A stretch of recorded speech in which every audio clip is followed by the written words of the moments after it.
Hello, everybody. The lockdown has certainly forced us to think out of the box, hence this video. On that point, I want to challenge all estate agents to also think out of the box and come up with ideas how you can carry on with business during the lockdown. Our second seminar for the year was due on the 15th of April at Banana Country Club. As you know, we won't be able to host it due to the lockdown. Therefore, we've created this video that will replace the seminar. Our speaker today is again Marina Constas from the attorneys BBM in Bedford View. Marina is also the co-author of the book Demystifying Sectional Titles. Today's session is all about the rules of a sectional title scheme. The video is only about 27 minutes long. As you know, in the past we issued a certificate confirming that you have attended the seminar and whereby you can claim one non-verifiable CBD point. This time around we'll have to do it differently. We're going to send you a form that you'll have to complete, sign it and send it back to us to confirm that you've watched the video. On the strength of that, we will send you a certificate. Thank you for all your support. All the best. And yep, maybe there will be a few other educational videos to follow and to assist you in preparing yourself for the future. Thank you. Enjoy the video. Bye-bye. Hello, everybody, and a very, very warm welcome to the second session of Jan Jordaan's sectional title training for estate agents. I don't think any of us thought that we would be in this position that we are in at the moment, facing a global pandemic, but there you have it. We're here, we're fighting on, and we're certainly learning a whole lot of new things. I don't think I've ever had as many Zoom meetings with people and learned creative ways to try to get around how we work. And I think maybe we'll even keep those things in place going into the future. But for now, today, we're going to be focusing on the rules in a sectional title scheme and why it's important for you as estate agents to have rules top of mind and to understand what the rules in every scheme are all about, where you can find the rules, how the rules need to be implemented by the trustees, and where you could even, as estate agents, play a role in shaping those rules. So let's get started, get comfortable. May not be the environment we're ready for. We haven't possibly had breakfast yet, but nevertheless, let's start. Let's try to get productive. So the rules in a sectional title scheme are there for the regulation, management, administration of the complex, and also the regulation and use of the sections and of common property. And of course, to many people, rules are there to be broken. People really abhor the rules. They find them limiting, too many parameters, too strict. And I think, of course, with this COVID-19 virus that we're facing, I think you've seen that a lot in sectional title complexes, where people push the boundaries. They really push where they want to go. If they want to go jogging, they really want to get out. What do your rules say? What does the community scheme ombudsman say? And we're going to find ourselves with a lot of cases on our hands, I think, after this is all over and when the courts are open again. But there are other people who see the positive side of rules, the fact that rules can keep everything consistent, reliable, as long as your rules are reasonable and apply equally to all owners. And I think that's really, we need to say that again. Rules in a sectional title scheme have got to be consistent and have got to apply equally to all owners in that scheme. And where do we find our rules? Well, the rules are tucked neatly at the back of the Management Act, Sectional Title Schemes Management Act.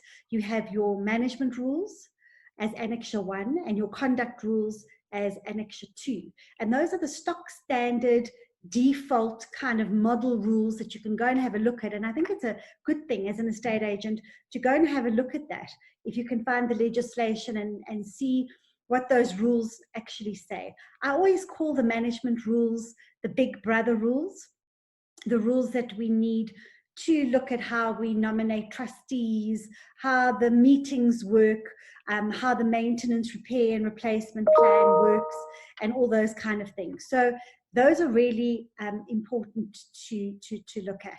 The conduct rules are, I always call them the little brother rules, the rules that are a little bit irritating and have the most difficulty in implementing. And those are the daily operational rules which run your scheme. Those are things like your pets and parking, and can you put up advertising signs, and the conduct of occupants and the conduct of neighbors and that type of thing.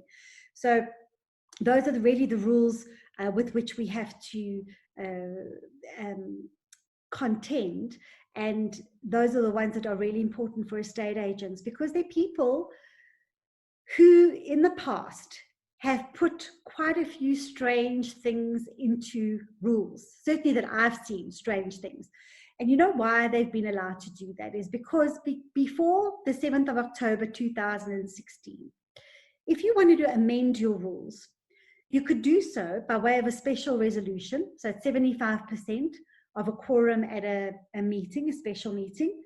You could amend your rules, the body corporate, in other words, all the owners. If you remember in our last session, we spoke about a body corporate, the terminology being all the owners. I think we mentioned a scheme, and ultimately those owners are responsible in a democracy for making their own rules. But the thing is, rules are not cast in stone, and certain rules can actually be discriminatory. They can be contrary to public policy, and they can be downright exclusionary and anti-competitive. So who checks those rules?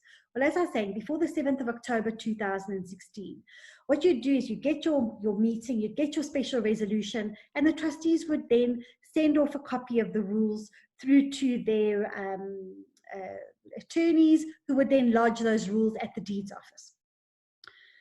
Who's behind the counter at the deeds office? Quite a weary looking lady who would just file those rules into sort of a black hole, and hopefully nobody really bothered about them again. Nobody checked them. Nobody saw to it that those rules were consistent, reasonable, and reasonable, that word is hugely important. But after the 7th of October 2016, you brought in an act called the Sectional Title Schemes Management Act, as well as the Community Scheme Ombud Service Act, and that created an Ombud Service. The Ombud Service is the new designate guardian, I would say, of all documentation to do with sectional title. So it's no longer the deeds office. The deeds office will always deal with your conveyancing and that type of thing, but for sectional title documentation, purely for rules being filed and lodged and kept, it's the Community Scheme Ombud Service. And the Community Scheme Ombud Service not only has to file and keep those documents, but they also have to make sure that there's nothing strange in those rules. And to that end, they need to put in a procedure, which is a compliance certificate. So just like you get clearance certificates at the municipalities, so you get compliance certificate for your rules. If those rules are amended in any way, and that was from the 7th of October 2016, you would need to get a compliance certificate. So if you're a really up-to-date, moving and shaking estate agent, you would be able to ask your trustees or in the building or your seller for a copy of that compliance certificate if there is one. And then you would know that you can file that set of rules which you have in what we spoke about last time, in a proper file where you've also got, hopefully by now, a copy of the sectional plan, a copy of a list of owners, and use that file wisely so that going forward you can just open up that file and have a look at anything that you require for sectional title purposes. So if you've got a compliance certificate on the rules, it means that the Ombud has checked those rules properly and that you've got probably what is a sound set of rules. But it's also good to know what's behind the Ombud checking the rules and seeing what's, you know, compliant and not compliant. So things like, let's look at discrimination in sectional title schemes. You're not allowed to make rules that discriminate against people, against race groups, against gender, against children. You're also not allowed to have rules which give the trustees too much power. For example, I've seen rules which state that trustees are allowed to interview tenants in a complex. Well, that's quite clearly not going to happen in future. The Ombud's really clear about that. As an owner, I have the right to put in a tenant that I feel is a good tenant.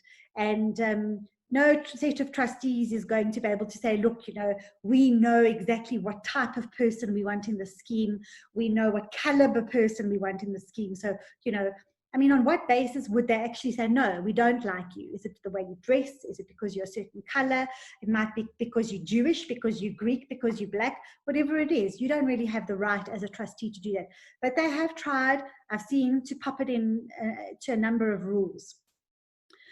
The Ombud has said you can't put in rules that are anti-competitive. So we might have touched on this in our last session, where estate agents on a panel in a certain scheme can't be exclusive. So you can't say in your rules, only the following 5 estate agents will be permitted to sell in this complex, or only a panel of estate agents who pays 10,000 Rand a year to be on this panel will be allowed to sell.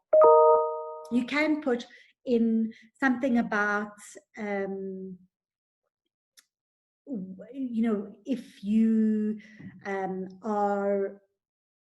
have partaken in certain workshops, only then are you allowed to sell, or you've got to have complied with a certain form of training before you can sell in the complex. Because on the other hand, we all know that ultimately you do want estate agents selling in a complex that know the rules, that know the style of the scheme and what it's all about. If you've got every Tom, Dick and Harry selling in there, then that can also pose a problem. So again, the Ombud needs to balance the state of affairs.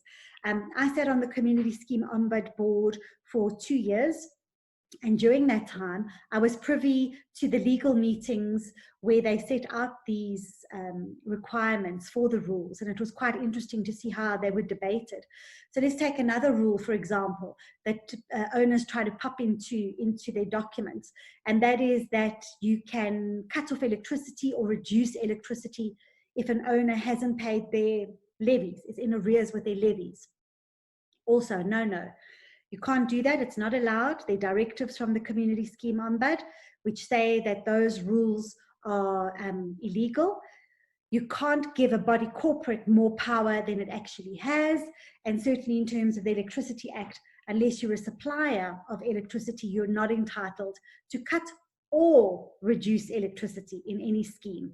And if you've got owners who are doing that, or body corporate trustees who are doing that, the owners are able to go to court and to get a spoliation order. So that's important to know. Couple of other rules which are interesting, maybe ritual slaughter. Trustees would put in a rule to say that ritual slaughter on common property is prohibited.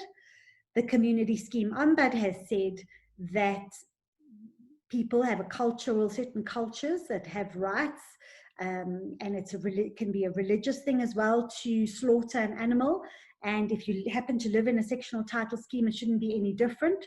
However, you've got to comply with the Meat Safety Act, where you've got to pay a fee if you want to slaughter an animal off-site, or if you want to, however you want to do it, there's strict conditions that apply. So you're not allowed to specifically exclude that rule, but there has to be very strict compliance. Another matter where my firm, BBM Attorneys, was involved was where trustees placed or owners approved a rule that you wouldn't have access to your an access card to be able to go into the complex if you were in arrears with your levy. So this was a rule. This was placed in the rules, and this was before the Ombud came into being. And so the guy who was in arrears with his levies had to sign in every time that he came into his complex. So we took that to court, we acted on his behalf, and the law stated that although the rule was there, the rule was contrary to public policy, and the body corporate had every right to go after that guy for our clients for payment of arrear levies, but they were not allowed to restrict services. So they had to give him back his access card.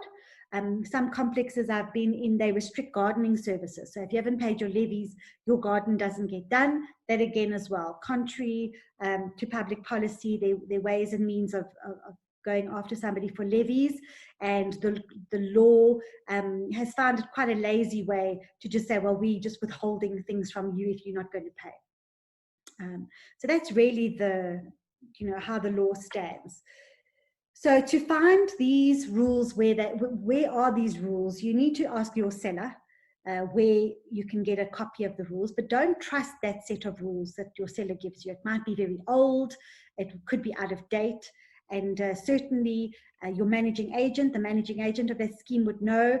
If we look back to last time, I'll just refresh your memories, form a good connection with the managing agent so that you can just have a decent conversation, and you can ask them exactly what, where the rules are they compliant, do they have a CSOS compliance certificate, and you can get them through that. So get a written copy and go through them. It's important because whenever you sell anything, whether it be a property or a product, you need to know what you're selling. What are you selling? Are there pets allowed in this complex? What do the rules say about pets? What do the rules say about short-term letting? Is short-term letting allowed? Isn't it allowed? Is it prohibited? All those kind of things really, really become so important. And the very critical part of all this is that rules are meaningless without implementation. And I've had so many queries from so many people who have been very worried about the fact that their trustees are not doing the right things to implement the rules. So how do you go about implementing the rules, and how do you go about amending the rules? So let's start first of all with amending the rules. If you're going to amend rules in a sectional title scheme, trustees can't do it alone. They need all the owners at a meeting by 75% special resolution. Special resolution is taken on value. So those people who've got bigger units have got a higher value vote. 75% special resolution to amend. So if we want as a complex to amend our rules, what is it that actually we go about doing? First of all, you've got to give 30 days notice at a meeting. You've got to say, right, in 30 days time, we're going to take a special resolution. Here is what we're doing. We're amending these rules, and you have to attach a copy of those rules to the notice, because you cannot get to a meeting and then everybody feels ambushed because they haven't actually read a copy of the new rules. Actually, a lot of people who do that, they get to the meeting and then they just say, oh, well, we want to do one or two things, but nothing's in writing. Yeah, we've had a few experiences on that. So you get to your meeting, you take your special resolution, and everybody must be happy, 75%.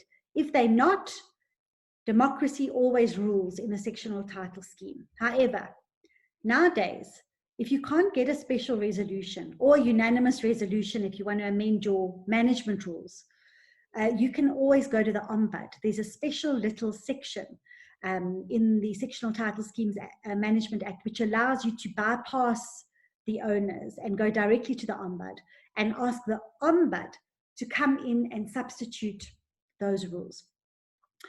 Once you've got your resolution, special resolution, and you've got the minutes of that meeting, which is signed by at least 2 trustees, then you would be able to fill out a form that you can get on the Community Scheme Ombud website, and you can lodge that form with the Ombud, who will have a look through your new rules and will then decide on whether or not you get a compliance certificate. So that's what the trustees and the owners need to do, and it's always a good idea to understand that process yourself, that maybe you can give a certain amount of advice. I've always thought that every scheme needs its own tailor-made rules. Really important, because you might have different layouts or different structures.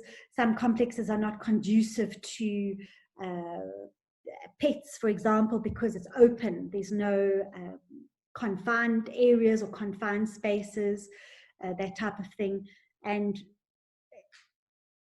I think it's critical to look at every situation and to work out what is necessary for everybody corporate. And maybe you, as an estate agent, can be pivotal in that, to make suggestions as to what kind of rules you think would be good in sectional title complexes. The rules also relate to things like short-term letting, we've said. And at the moment, with short-term letting, the rules are really the only place that a body corporate can control the situation on short-term letting with Airbnbs. And at the moment, the community scheme ombud is saying that you are entitled to prohibit short-term letting for less than 3 months within a complex. But that may come to an end when the Department of Tourism makes final decisions, because the Airbnb short-term letting situation now falls squarely under the Department of Tourism. And they need to come back with exactly how our Airbnb situation is going to be regulated. But that again would be part of the conduct rules. The conduct rules are specific, and that is important. With regard to your pets rule, the pets rule is always tricky, and as much as one talks about it, you need to keep repeating it. And I think as an estate agent, you can never look into a complex and see pets running around and think that pets are allowed. That's a big mistake, and I learned that early on in my career, that you must never trust, unfortunately, what people tell you. You've got to drill down and get to the bottom of everything, and that includes your rules, because your pets rules, people at that special meeting where you take a special resolution, the owners there can take a special resolution to prohibit pets and to say no pets allowed in this complex at all. Otherwise, they can say all pets up to a certain point can be allowed, but from this meeting on, we're not allowing any pets. The general standard thing is that pets are allowed in complexes, but trustees can have to approve those pets. And they've got a whole lot of admin that you fill out and say how tall your pet is, and if it's been vaccinated and all those types of things. And if not, those conditions can be set out to be able to be in a position to withdraw any type of consent if that pet misbehaves, or it's not on a lead on common property, all those types of things. That's definitely the most emotive rule out of all the rules in sectional title, are the rules relating to pets. Interestingly, on pets, with the new Community Scheme Ombud Service Act, in the rules, in your default rules, you know, those rules I told you about, which just slip in nicely as default rules behind the Sectional Titles Act in the legislation. It now says that the trustees are deemed to have been given permission for people to keep guide dogs. So no longer do you have to approach trustees for permission to keep a guide dog or an assistance dog.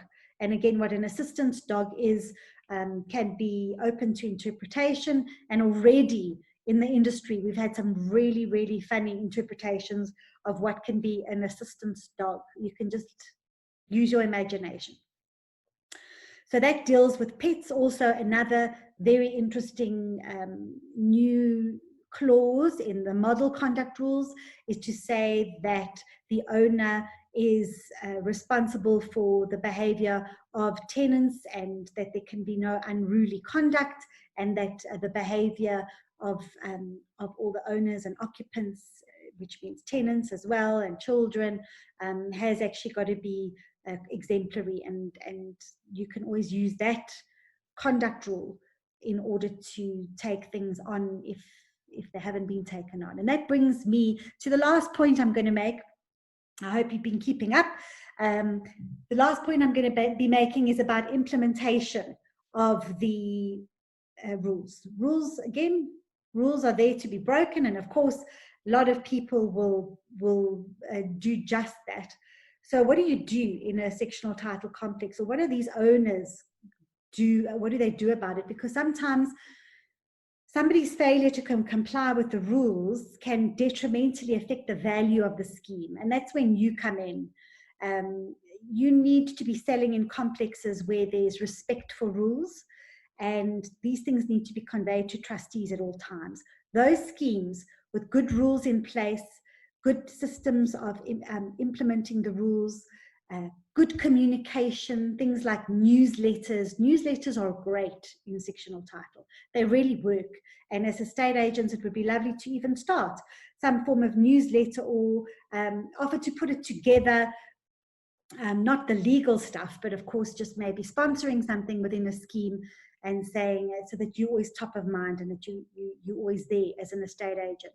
But these types of little things are all important in creating good communication. If people understand what the rules are in their scheme, then it becomes trickier for them to break the rules. So number one is create this sort of paper trail of rules and tell people what your rules are. Say, listen, did you know this, that, and the other? And also there are a lot of complexes that have to say to hear and no further. We've maybe had problems in the past. We maybe haven't been so good at getting on top of our rules, but from this point on, we're not going to let that go. Now we're really going to get stuck in, and some kind of internal mediation process is necessary.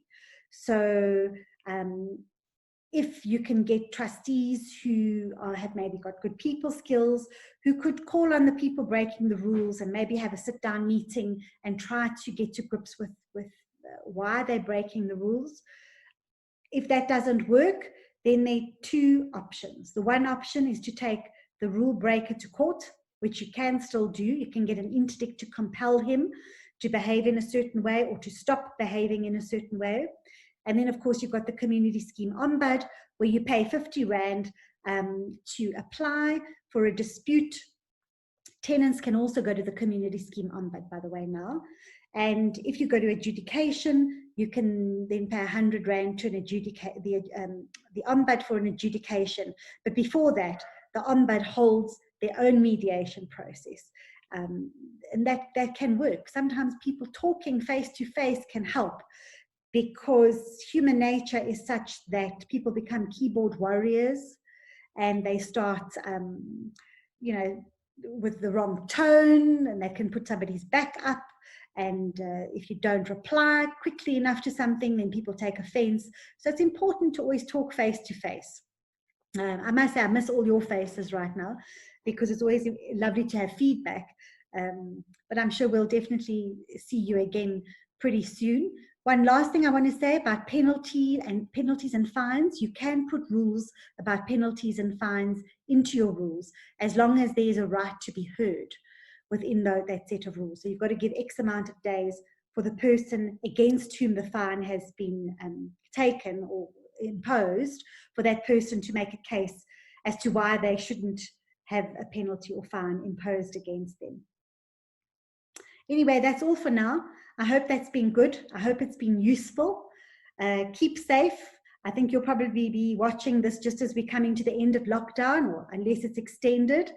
But whatever it is, please always remember that I'm just at the other end of the phone. I also have my book, Demystifying Sectional Title, which I co-authored.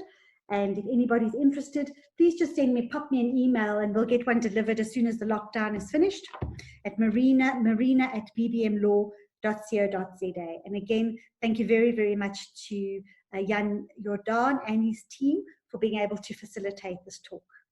Bye-bye for now. All right, thank you, Marina. We really appreciate sharing your knowledge with us. Very interesting, and I hope you enjoyed it. Remember, during the lockdown, you're welcome to contact me on my cell, 082 8000 762, or at the office, 011 748 4500. The number or the line will be diverted to my cell phone, and then the rest of my staff is obviously at home, and I will, if you need to speak to any of my staff, I will give you the cell number. Alternatively, email us at info@janljordaan.co.za, and we will definitely assist you wherever we can. Thank you. Enjoy the rest of your day. Goodbye.